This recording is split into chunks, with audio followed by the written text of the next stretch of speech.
Good evening, good morning, depending on when you listen to this. Welcome back, college basketball fans to HoopsHD's continuing 2018-19 conference previews. This is our West Coast conference preview that we are recording the same evening as our American, our Atlantic 10, our Mountain West previews. They're all up there on the website. Watch them all at the same time. It's great entertainment. I'm Chad Sherwood, John Sleeka below me, John Teitel and David Griggs off to the side. Woo-hoo, yes. And we are here to talk West Coast Conference. If you watched our Mountain West review already, you heard that it was all about one team only, and this may be the same exact thing. David? Yes. Gonzaga. We asked the last podcast about Nevada. Gonzaga. I'm hearing this is a Final Four team again this year. I think that it is a Final Four caliber team. I think it's a one-seed caliber team, not just a protected seed, but a one-seed. They are extremely deep. They are extremely experienced. They might even be better than the team that went all the way to the national title game 2 years ago. I think they're ranked third or fourth to start the season, depending on which poll you go by, the AP or the coaches poll, and they're not underranked.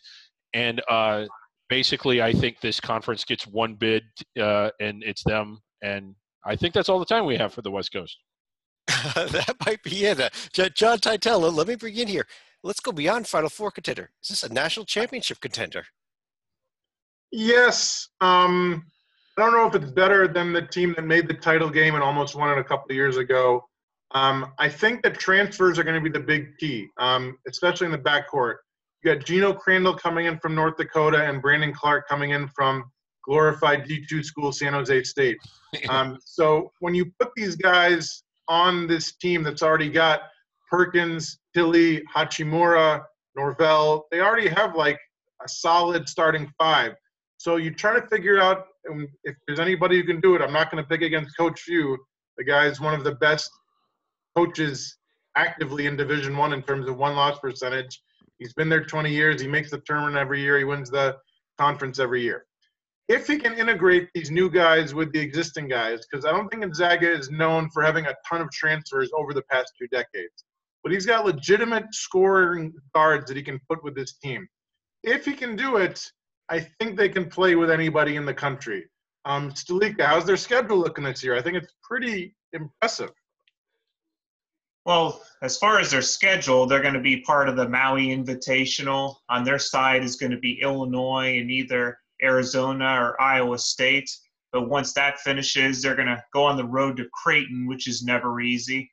They're going to host Washington in their cross-state rivalry, have a neutral court game against Tennessee, and also have a game at North Carolina, which I think is going to be part of a home-and-home. I think that is, yeah. Yeah. Teitel, let me ask you this. You said not that much of a history with transfers. Didn't they have a guy from Cal that was on that 2017 national championship team that transferred over? Sure. It's not that they've never done it, but they're not like Nevada, who has like starting five and a backup five of transfers. Like they usually have these homegrown guys like Adam Morrison and stuff. But the fact that Few's willing to bring in these guys because he realizes it's 2018. Everybody does it, even the power teams and the power conferences. The fact that the other teams in the conference have lost so much and weren't at Gonzaga's level, I think that it should be easy for them to coast in conference play again, maybe go undefeated in conference play. But like John said, like this is not just a decent schedule. It's like one of the hardest schedules in the country, I think, for the first 30 days of the season with all those amazing teams you just mentioned. And I think the other welcome news for Gonzaga is that Geno Crandall is going to be eligible from the get-go because there was some questions around the start of the summer because he was still trying to complete his degree requirements from North Dakota. But my understanding is last week he actually started graduate classes at Gonzaga, so he is now listed on their website as far as their roster. Well, Salika, let me ask you a question here. What Ty mentioned is how difficult that early schedule is. But when you look at it, can Gonzaga be a one seed? We do have to look at the entire schedule. And when you look at the entire schedule, it may not end up being a weaker schedule than an ACC schedule because you have all these games against the Pepperdines and Loyola Marymount's of the world. Well, another thing we have to keep in mind starting this year, the West Coast Conference has actually reduced it to a 16-game conference schedule, so they're not going to be playing the dregs of the conference, not all of them, twice a year. This was one of the concessions that the WCC actually made to make sure Gonzaga did not jump ship to the Mountain West. And Chad, that is a good point, especially with this year's committee. I don't know how much big they are in the numbers crunching as much as they are into being impressed by wins. But the one thing about this Gonzaga team, because they're in the West Coast Conference and because they start off with such a hard schedule, I think by the time we get into February, they have a legitimate shot at being ranked number one simply because of the ballooning. Like everybody else from the other conferences will be challenged and maybe knocking each other off. If they end the season ranked number one or number two, how are they not on the one line? And I agree with you. Unless they, really stumble out of the gate here in some of these non-conference games, they get those marquee wins and they run through the West Coast Conference. You're right. As other teams fall down, they're going to move up. But Tytel, let me bring you back in here. Is there anybody else in this conference that could potentially challenge for an NCAA tournament bid? I don't think St. Mary's will, just because when you lose a guy like Jock Landale, it's not impossible to replace him, but it's going to be damn hard because he was so amazing. I like BYU only because they have such a veteran team. John, I'm shocked that the Mormon school brings back a bunch of 24-year-old men. I get it, but they bring back TJ Hawes. They bring back Nick Emery, who had to withdraw from school because of an NCAA investigation, but I believe he's back now. Yes. They bring in McKay Cannon. They bring in Yoli Childs, who had a double-double in the NIT last year. Dave Rose has a lot of pieces to work with who are veteran guys.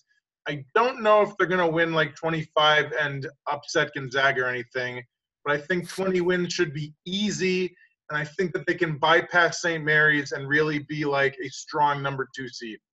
Yeah, I mean, if Elijah Bryant had come back for this team, I think that this would have been a tournament caliber team. But Childs, I was the dark horse player of the year in the conference, even, especially if the Gonzaga guys knock each other off. This is a guy that could average 20 points and 10 rebounds a game at the end of the season for this BYU team. But Stalika, what about this St. Mary's team that won 28 games last year and couldn't get in the big dance? Well, the ironic thing is they actually schedule a team that's shooting for an at-large, but they may not have the personnel to do it. They do everything backwards. Actually, one of the graduate transfers they're going to be looking forward to is Aaron Menzies out of Seattle, who I think was averaging around 11 points and 9 rebounds a game. It is going to be a big step up from the WAC to the West Coast Conference. That is something I think he will be able to handle. All right. Actually, David, I have a team here. A team that I'm a little bit high on this year, even though they had some head coaching issues at the end of the season, over in San Diego. A lot of pieces back from a team last year, and I think the Toreros are a team on the rise here. Well, they can certainly score. They don't always play the best defense in the world, but yeah, I do think they're trending up. I missed this. What was their head coaching issue? What was their head coaching issue? Yeah. Well, they got Sam Sholin now after it was Lamont Smith who dismissed from the team after an allegation of some domestic issues. Yeah. Right. Yeah. So I wasn't trying. I actually forgot about that. I don't know. I've been drinking too much or something. But yeah, they do have a lot of pieces back. And sometimes when you lose a jackass as a head coach, it kind of relaxes and refreshes everything. And maybe that's not a detriment. It may have been addition by subtraction, and they might even be better for it. I like this Toreros team too. I was kind of surprised that they jumped out at you as well. I don't think that they're Gonzaga or BYU good, but I think that there's certainly a team that's improving within the conference. And I'll give you another one. Again, not an NCAA and maybe not even an NIT contender yet, but what about the Dons? Tytel, what about the Dons? Do you think there's anything coming up there in San Fran? I like Kyle Smith, the former Ivy League guy. I like that they made the CBI title game but couldn't get it done. I like the senior leadership, Nate Renfro and the legendary Frankie Ferrari. Great name. They have some Australian blood trying to be like St. Mary's and Matt McCarthy, a senior power forward.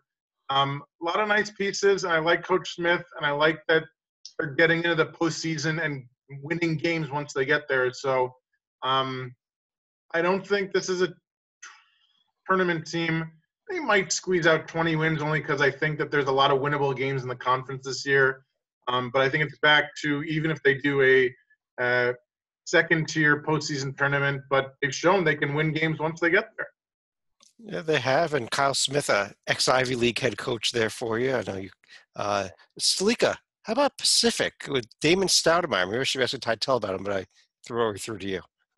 Well, this is another team that's quietly been improving from, 4 wins 2 years ago up to a 500 record in the West Coast Conference. They actually have some decent returning talent as far as Jaleel Tripp, Roberto Gallinot, Kendall Small, Anthony Towns, and Lafayette Dorsey. Now, how much of a move they're going to be able to make this year remains to be seen, but keep an eye on them next year because they'll also be free of NCAA sanctions that took place under a previous coaching regime where they sat out the 2016 postseason and also had their own scholarship reductions to deal with. So next year they will have a full scholarship roster for the first time under Damon Stoudemire. And David, we do like to mention all the teams in these podcasts. So very quickly, Loyola Marymount, Portland, and Santa Clara will all be playing basketball this season, supposedly. But I do want to throw one last team over to you. Pepperdine. Yes. Lorenzo Romar's return. Lorenzo Romar back in the conference. He and Mark Few, great buddies, great pals. This is well documented. If I were the West Coast commissioner, I was trying to look up who he was so I could name him and sound smart. But every convention, everything, I would put the two of them next to each other at every single meeting, at every single meal, everything. Pepperdine is going to be terrible. But who the hell isn't going to watch that Gonzaga-Pepperdine game just because of those two? That could be a very interesting, very fun game to watch just for the sidelines, even though it's going to be about a 50-point Gonzaga blowout. On that note, I can't do that story justice. We'll have Rocco dissect that later in the year when they are playing because it is amazing. But on that note, I want to run through each of you. I'm not even going to ask you who's going to win the conference. It's a given. It's Gonzaga. But I'm going to ask you two questions. One, who is your conference player of the year? And two, do you see any chance of a second bid coming out of this league other than a crazy upset in the conference tournament? For me personally, I am going to go with Childs out of BYU as my conference player of the year as the Gonzaga guys split the vote. And I do not see a second bid. I think Gonzaga wins all the conference regular season games and runs through the tournament. But Stalika, what do you think? I'm going to agree with Chad in that it probably will be Gonzaga and only Gonzaga this year, but I'll probably say Hachimura out of Gonzaga gets a Player of the Year honors with Crandall not too far behind. Titel. I think BYU has a prayer of getting a second bid from this conference, but it's a prayer, and luckily they know how to pray. As far as a pick, Childs is a great pick. I think it's going to be somebody on Gonzaga, although it's interesting. We talked about with the Mountain West how it might be the Wyoming kid, Justin James, because the Nevada guys are going to split the vote. So I could see this happening there. I'm going to go with Killian Tilly only because Hachimura is a great pick, as is Norvell, as is everybody else on the team. Tilly seemed to get a lot better as the season wore on. I believe he was conference tourney MVP. Arguably the best French-born player in Division I. So I think it's going to be Tilly, but again, I wouldn't be surprised if it's any of 4 other guys on the Zags. And you could certainly argue he was the most valuable because Tilly did not play in their Sweet 16 loss against Florida State because he actually got injured during practice the week of. Good point. David. I'm going to go with Gonzaga. Not only, I think they're the only team that's in the field, but I will say that I do think that they're good enough to end up on the 1 line. BYU, I just don't think that they're going to get all the way in. I do have a dark horse, though, for Player of the Year. I know that this is kind of out there, but I really like this guy. It is George Mason strength and conditioning coach, Andy Hindura,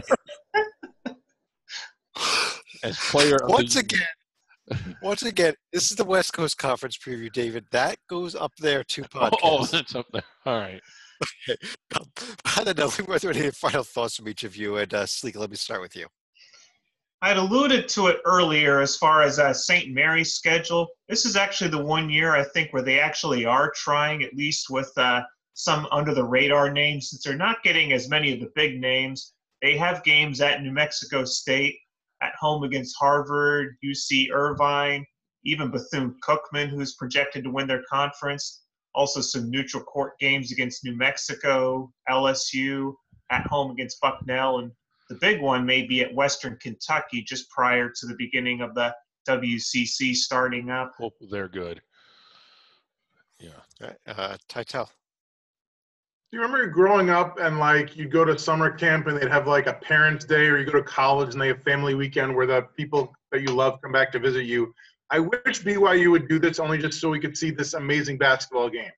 So they got Nick Emery. His brother Jackson holds the school record for career steals. You got TJ Hodge. His brother Tyler is the all-time leading scorer in BYU history. His dad Marty was an all-conference player at BYU back in the WAC era. I wish we could have the current players against their relatives game at BYU. That would be amazing. Well, you want to talk about growing up. Let me throw my final thought out there is I remember growing up when you talked about Gonzaga, that was just that school with a funny sounding name. And that's all we really discussed. I mean, yeah, they had a couple good teams, but we are now seeing a point here where the Zags have made 20 consecutive NCAA tournaments. The players on these teams, the players they're going to be playing against, have never even been alive when the Zags were not in the tournament field. And that is just unbelievable what Mark Few has done. I guess give Dan Munson a little bit of credit there at the very beginning, but Mark Few has done with this team out there and made them into an absolute national powerhouse that I really think has a great chance of cutting down the nets and going all the way this year with what they've got. But David, let me let you finish things out for the night. Well, based on that, rather than my own thought, I'm going to build on that a little bit. They really weren't good before that. They'd only been the one NCAA tournament ever before all of that, if I'm not mistaken.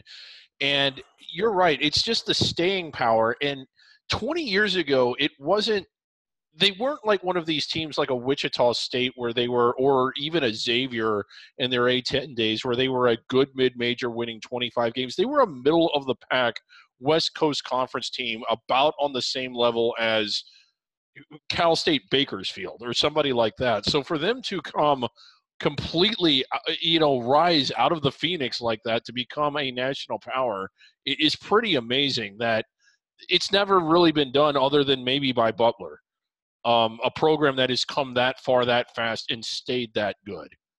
It's pretty incredible. Well, yeah, and I'd argue that what they've done is way better than what even happened at Butler. Yeah.